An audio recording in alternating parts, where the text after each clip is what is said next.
Welcome to The Real News. I'm Paul Jay.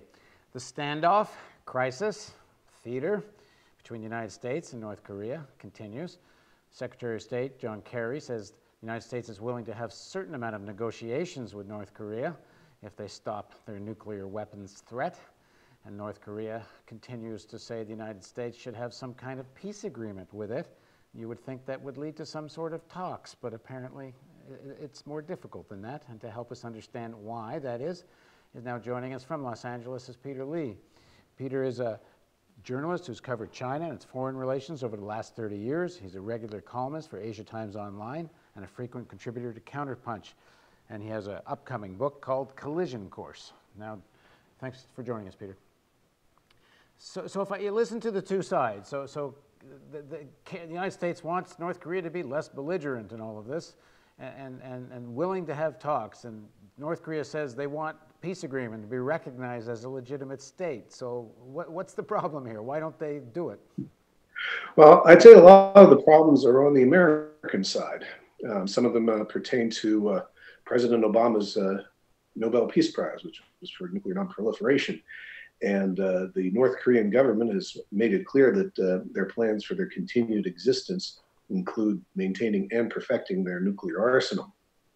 One of the major problems for President Obama was that we deposed, or actually participated in the deposal of Muammar Gaddafi over in Libya. And until that happened, Libya was the poster child for negotiated denuclearization. I don't know if people remember it or not, but Mr. Gaddafi had agreed to decommission all of his weapons of mass destruction. He had signed the more stringent protocol with the IAEA. He had set up a $2.5 billion fund for the Lockerbie bombing, and also he had contributed $1.2 billion to a special fund that would protect people doing business with Libya in the United States from lawsuits.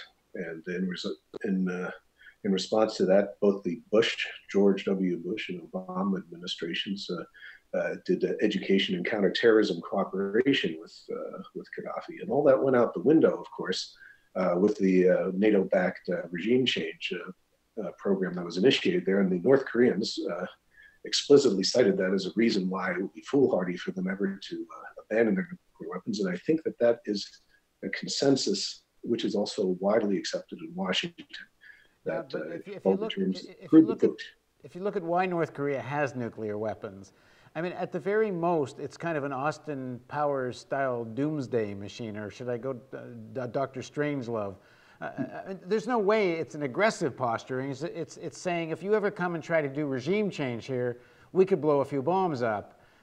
You can't be an aggressive posture with only a few bombs when your enemy has, hundreds or thousands of them. So everybody knows that. On the other hand, if everyone knows that, what motivates North Korea to make noises as if it would actually send missiles towards the United States and such?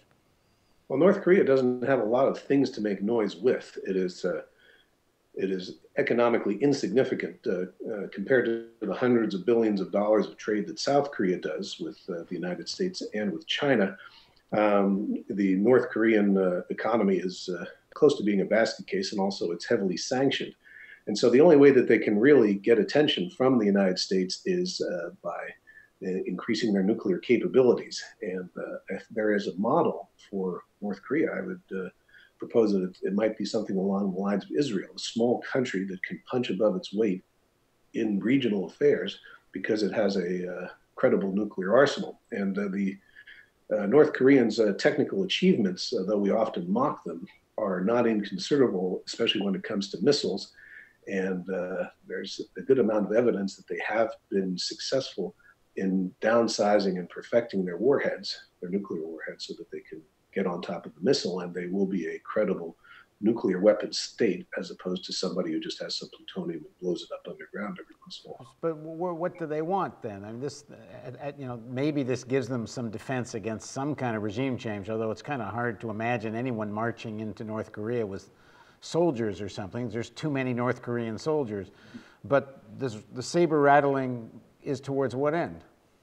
I believe that the saber rattling, as you put it, is the intent is rapprochement with the United States. the North Korean regime is basically under the thumb of the People's Republic of China, and their nuclear posturing is in many ways simply an effort to attract the attention and and negotiations of the United States, so that they'll have an alternative to Chinese domination, which, as everyone knows, in the economic field and in the strategic field, is pretty much across the board. So this is sort of reverse Mouse That Roared for people old enough to remember that movie reference. If you're not, this was a post-World War II kind of story that if you could get defeated by the United States and then get a peace treaty, you'd get a Marshall Plan in return, and that was their aid program. This is sort of reverse. If you make enough threats, you'll get some kind of aid. Is that what you're saying? That's what I'm saying. And also the United States has been playing this game on and off for the last 20 years, ever since President Clinton signed the first denuclearization agreement with North Korea back in the 1990s. And it should be pointed out that at the same time that all this nuclear posturing goes on, the United States retains a robust engagement with North Korea through North Korea's UN mission in New York City. And also delegations go back and forth frequently, although they're not publicized. The only thing you probably heard about was that Eric Schmidt of Google, he visited North Korea, and of course Dennis Rodman did, though he was, I don't think, representing the interests of the U.S. government. But for the United States, to a certain extent, North Korea has always been that piece of low-hanging fruit, a regime which, like Burma, is dominated by the Chinese, but not particularly happy about being dominated by the Chinese. What there's been the problem for North Korea in terms of its relations with the United States is that the United States always gives South Korea a veto, a de facto veto on its policy towards the North and any rapprochement. Until recently, the government in South Korea was hardline and confrontational under Lee Myung-bak. And what's happened since then, and I think has triggered a lot of these shifts and the posturing by the North Koreans, is that the new president, Madam Park Geun-hye, has come in with a more conciliatory stance and offers the possibility that, in order to pursue her goal of reunification between the North and the South, that she will countenance, further U.S. engagement with Pyongyang. Well, how much is this really all about America's China strategy? I mean, if the United States really wanted to sort things out with North Korea, it seems to me a significant amount of aid and helping with the electrical system and helping with food. I mean, just do it. And if you did it, you would think most of this tension would evaporate, and over time there would be some rapprochement. But maybe they don't want that. Maybe having a quote unquote belligerent North Korea is a great rationale for having a massive military operation in South Korea and part of the China strategy. Well, I think that that's always been a factor. However, I think with the development of the U.S. pivot towards Asia, we've discovered enough areas of friction directly with China that we can justify our military presence there over the Senkakus, the South China Sea, Scarborough Shoals, and so on. But I believe that the main problem, the main sticking point for the United States is the fact that we are committed to a program of non-proliferation. And that's not just to make President Obama and his Nobel Peace Prize look good.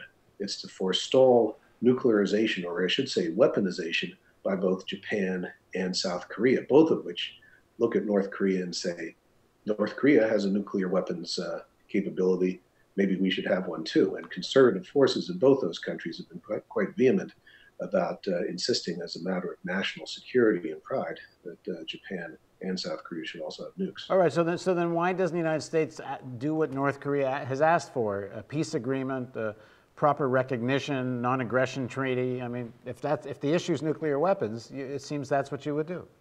Yeah, I don't think the issue is so much is North Korea's nuclear weapons.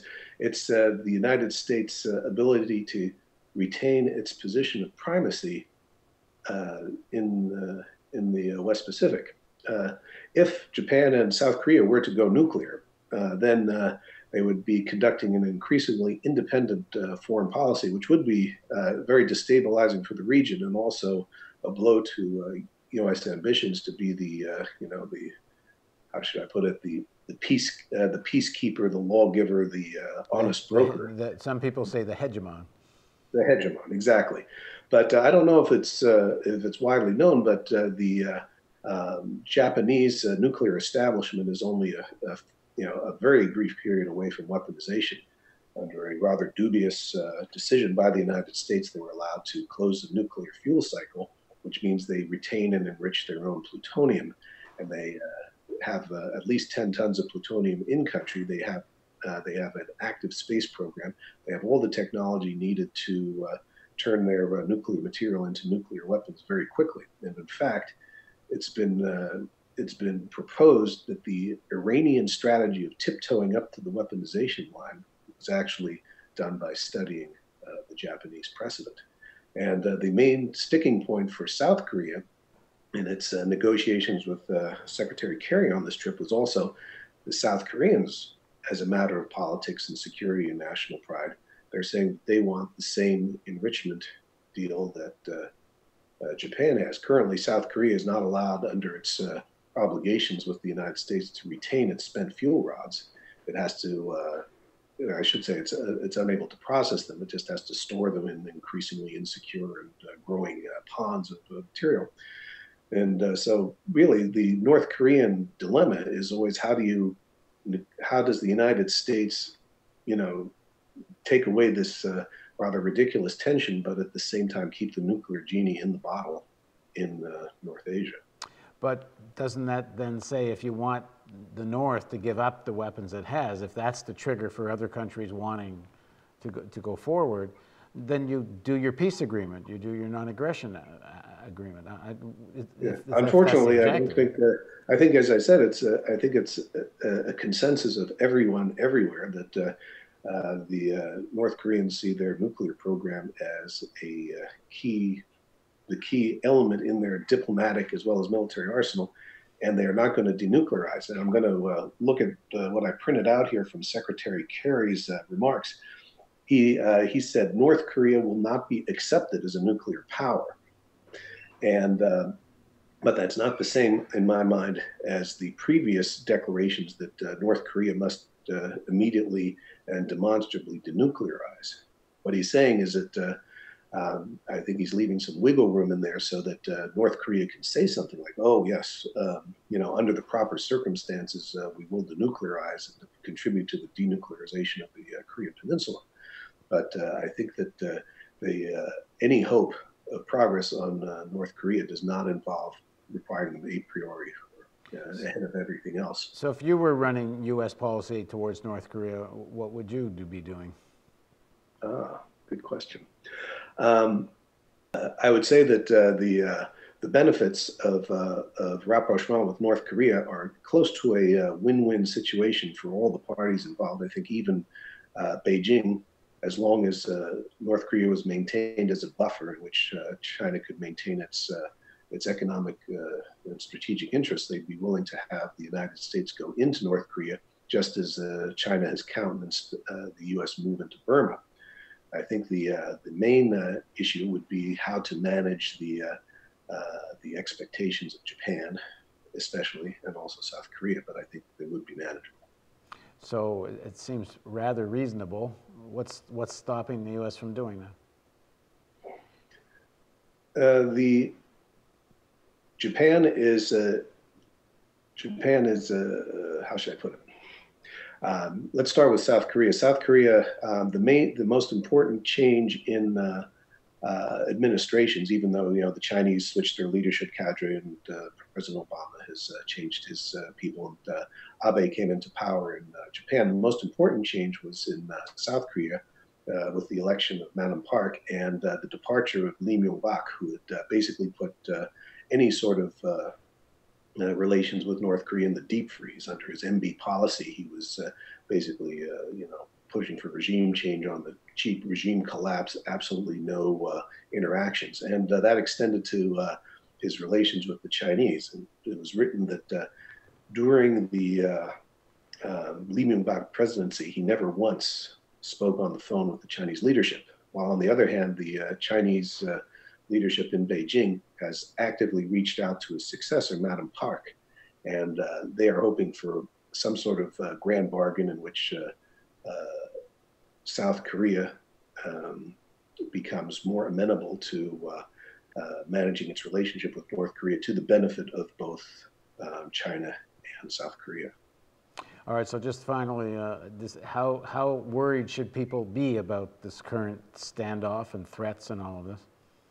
I have to admit, I'm not worried, and I don't think the United States is particularly worried. There is, of course, always the possibility of some miscalculation, but Secretary Kerry clearly offered the olive branch during his visit to Seoul. We're going to start negotiating. The South Koreans also put the possibility of negotiating on the table, but they were rejected by the North Koreans simply because the North Koreans feel that the United States is where the power and the authority is, and so they will not negotiate with South Korea unless the United States is actively on board. So I think that we're actually headed for a reduction of tensions, and we don't have to worry about getting nuked by North Korea anytime soon.